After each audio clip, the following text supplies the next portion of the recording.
Okay, squad. So apparently 21 Savage is mad at us. He's mad at me. He's mad at Trap Lord Ross. He's mad at academics. He's mad at everybody. He said the YouTubers fucked up the streets. Do your homework. Are the principles and the morals gone from everything are gonna yours not? But are the principles and the morals gone from the streets? Yes. No, I wouldn't say they gone. I'd say niggas f***ed up when they started letting the internet have an opinion on what goes on in the streets. That's what made it look like. See, now it's just one.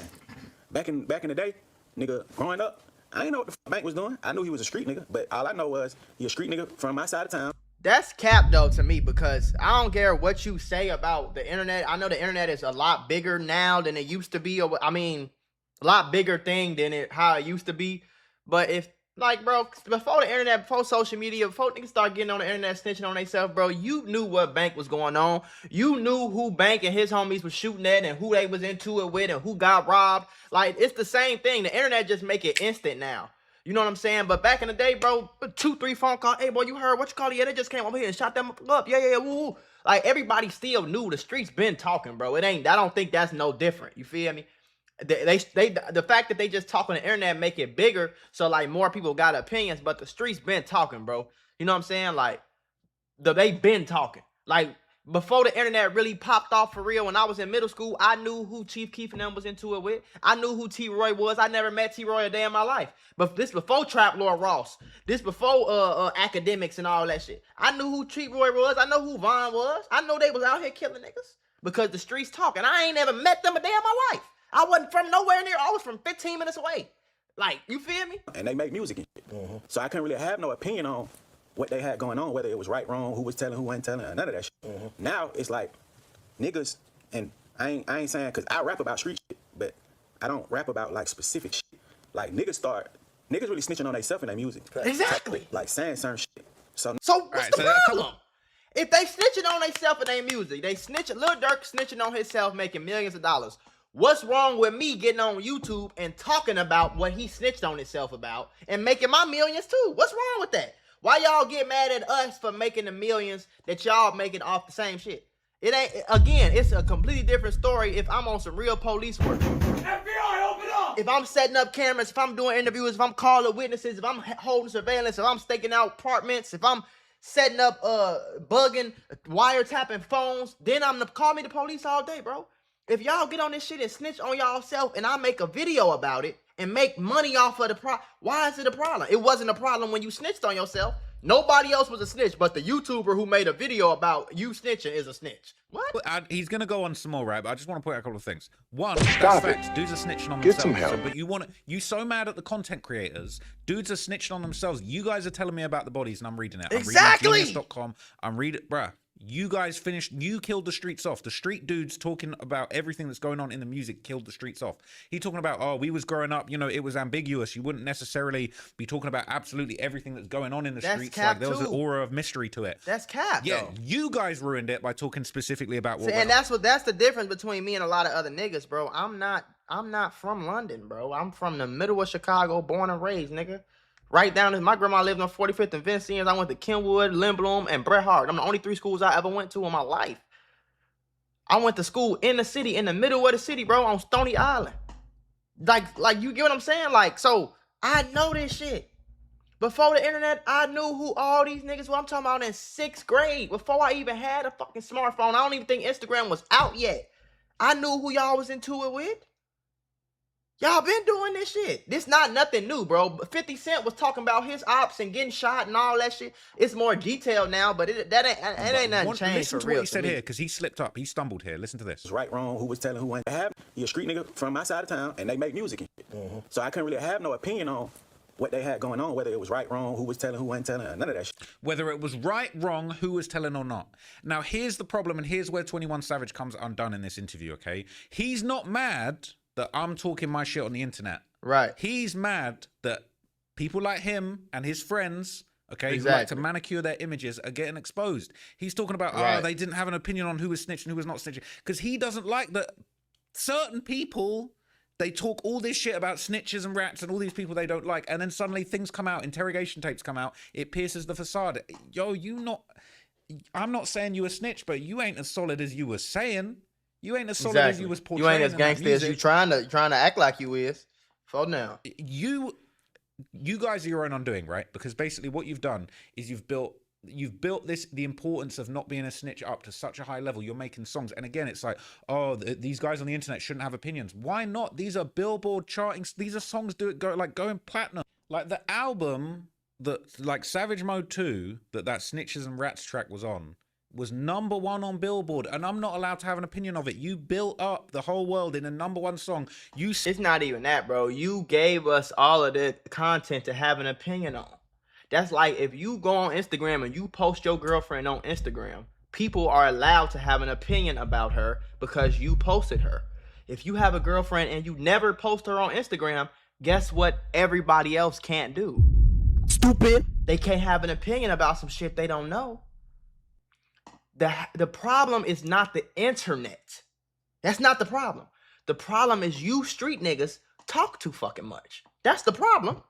Because y'all could go kill 1,000 people. Y'all could go do 1,000 drills, 1,000 robberies, 1,000 drug sales, or whatever the case is. And if you tell nobody about it, it'll never come to the internet for me as a YouTuber to have a fucking opinion on it in the first place. But every time y'all go shoot a nigga, you got to get on Instagram and say, I just shot him. You got to get on live and argue with your ops. I got more bodies than you. Nigga, Chucky got mad at me because I made a video about some shit that you put on the internet. What kind of stupid ass mindset is that? What does that, how does that make any fucking sense to you? You get on the internet talking about how you doing this and you doing that and you into it with this person, you into it with that person. And on top of that, you know you famous. It's not like you got a private page, 5 followers, you only talking to your cousins. Nigga, you got 1 million followers on Instagram. You posted some shit knowing people was gonna see it, comment on it, like it, repost it, talk about it. And then when I do it, it's a problem. Don't make no more videos about me. Like, nigga, who is, like, what the fuck is wrong with you niggas? You wrote the gospel of snitches and rats. This is not acceptable. There weren't no lyrics in there that said, oh, caveat, asterisk, hour and 50 interrogation tape where you're talking about certain people that sell drugs. That's cool. That's skates. That's fine. Like, this is the problem. And he's saying, oh, when we was kids, you know, we didn't have these people on the internet talking about who was telling or who was really street.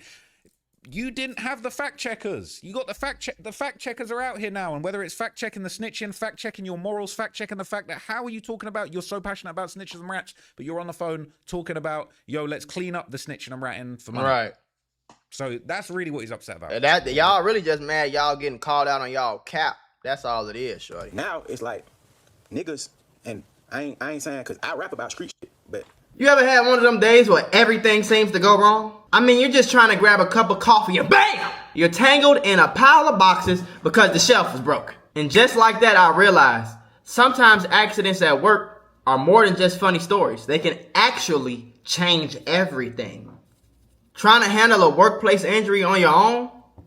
It's like trying to fix the broken shelf yourself.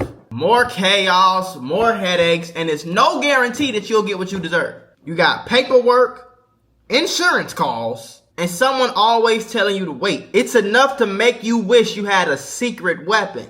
But here's the thing. There's a team of people that fights for people just like you. For over 35 years, Morgan & Morgan, America's largest injury law firm, has been winning cases when everybody else said it couldn't be done. In Florida, someone got $12 million after a work accident, even though the insurance was ready to offer just $350,000. In Pennsylvania, a worker was awarded $26 million, which was 40 times the initial offer. These are not just numbers. They're real victories for real people, all thanks to the team that fights hard for justice. More than 1,000 attorneys across all 50 states, like a legal squad ready to jump into action. Yeah. They've recovered over $25 billion for clients. And they have a long history of helping workers get what they're owed. Because when you're injured at work, you shouldn't have to go at it alone. You can just click the link below or the QR code that's on your screen. No endless waits or confusing forms. Just a quick way to start protecting your rights today. So if you had an accident on the job, do not risk doing it alone. You can check out Morgan and Morgan, because even in the toughest workplace accidents, a strong team makes all the difference. And trust me, there's a reason why they're America's largest injury law firm. It's because they fight for the people just like you. I don't rap about like specific. So now when these internet detective niggas like go and put 1 + 1 and doing all that, now they putting your shit out there. That fuck be kind of on point too. Sometimes, but most of the time, They be on point. Why? How can we be on point? Like I said, we don't know y'all. We not in y'all city. We don't have no camera set up. We not the police. We ain't been doing no wiretaps. We ain't doing no surveillance. We ain't got no shot spotters. We ain't doing no stakeouts. How do we know? Because you fucking told us, bro. You killed the nigga on Sunday at 1 o'clock, and then at 1:45, you said man down on 63rd Street. It's like, okay, 1 + 1 = 2, my nigga. You don't have to be a genius to figure that out. I don't have to be a genius to know what you talking about. You killed the nigga at school on Tuesday. On Friday, you dropped a song called Murder School.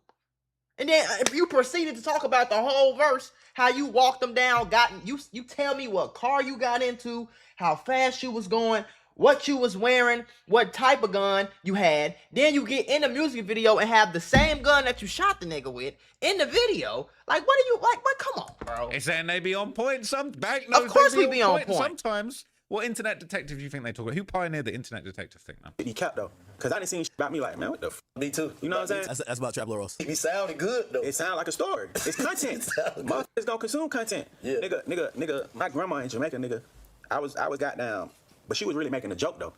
But I forgot. We was watching. It was this old show, like an old TV show, like when my mama. So look, he goes on to tell this story about like fake news and his grandma sending him like a fake Donald Trump meme and him basically saying like, oh look, that's not true or whatever. It basically is some AI shit that his grandma got sent. But look, I'll digress. Okay, I'm gonna go through this whole interview and break it down step by step and break it down in another video for you guys, probably tomorrow.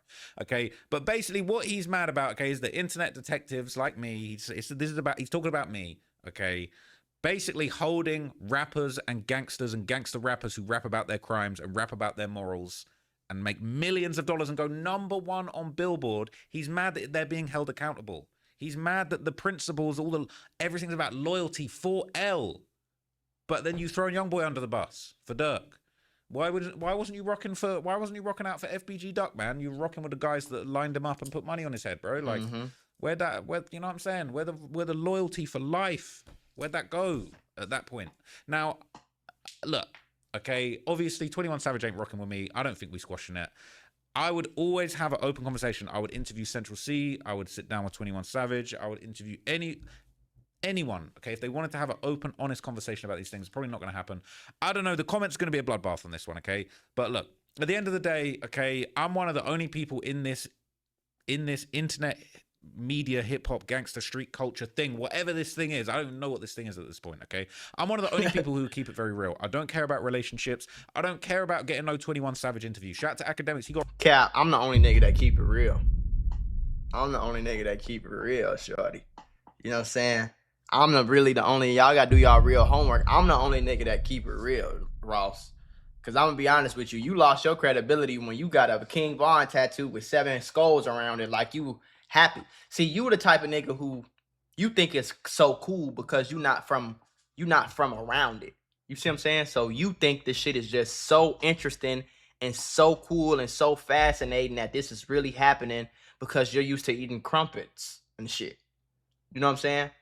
I'm a nigga who grew up around it, seen it, heard about it, lived it, had homies that died, all that shit. So you can't keep it as real as me, Ross. With all due respect, you can't. I don't think you could keep it as real as me because you don't know enough. You don't know enough, bro. Even it's certain times I watch YouTube videos and they be over wrong as hell about a lot of shit that happened in Chicago or other places that you know what I'm saying? Like, but I agree with that point. He said a lot of these niggas be trying to keep it cool with niggas. Oh, you ain't gonna call the nigga out for being weird, just like that streaming shit. Or you ain't gonna call Deshae Frost out for being weird because you know you can still get in on his live and it can still help you get a little bit more clout. But I'm living proof because I got more money than a lot of them niggas. And I ain't trying to keep no relationships. I don't give a fuck nothing about none of that. You hear me? Like, I care about being real And the only reason I even make these videos is to encourage all my young niggas that watch me or may have come across my channel. I encourage all you niggas to stay the hell out the hood. So much so that I've built multiple platforms that's been helping real people learn about investing, learn about stocks, crypto, real estate, business, YouTube, content, TikTok. I've taught thousands of people how to make real bread, and I've helped thousands of people make real bread. It's not no cap in it. You know what I'm saying? A relationship. You gotta do your homework on this shit. If he can piece it up, respect to him, okay? And I'll set the record straight on anything. 21, he talking mad ambiguous. Even in this interview, he talking mad ambiguous. Just say it with your chest, man. Just say, I didn't like how he talked about...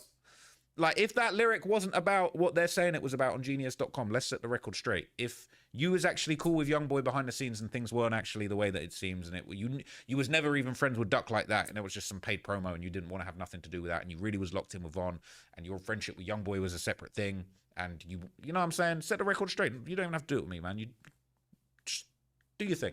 But anyway, look, let me know what you guys think, man. Y'all know how I think about it. I think niggas just need to accept accountability for this shit in general, bro. You feel me?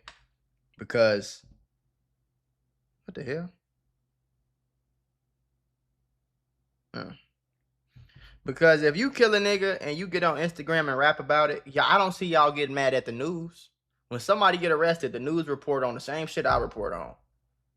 So it's like, you don't get mad at ABC7, you don't get mad at Fox 5, you don't get mad at MSNBC, you don't get mad at none of them other places, you don't get mad at CNN, but you get mad at Mac Mula, Trap Lord Ross, Poetic Flacco, Seti Nash, academics. You get mad at all these niggas for talking about the same shit everybody else is already talking about. I'm not breaking any news. Trap Lord Ross is not breaking any news.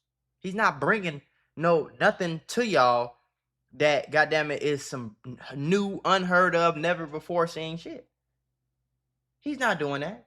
He's going on YouTube and talking about the lyrics that you put up and the tweets that you tweeted out and the songs that you made and the Instagram live that you did. He's talking about that. He's not making nothing up. It'll be a completely different story if I seen this nigga just making stuff up from the blue sky. Oh, I think King Von is the one who killed Martin Luther King. Like, if he just saying some outlandish crazy shit like that, then go crazy on him. He bogus as hell. But he's not doing that, bro. Nobody is doing that. I'm not doing that. We react. Do you know what reacting means? That means if you don't give me something to watch or react to, I don't have a job. So y'all, that's my thing. Y'all can get rich as hell off actually killing people. Actually killing and murdering and robbing and shooting and gangbanging. Y'all get rich off talking about it. But when I talk about on my reactions, when I react to what you said and I make millions off of it, I'm the bad guy? Stupid. What? Come on, bro.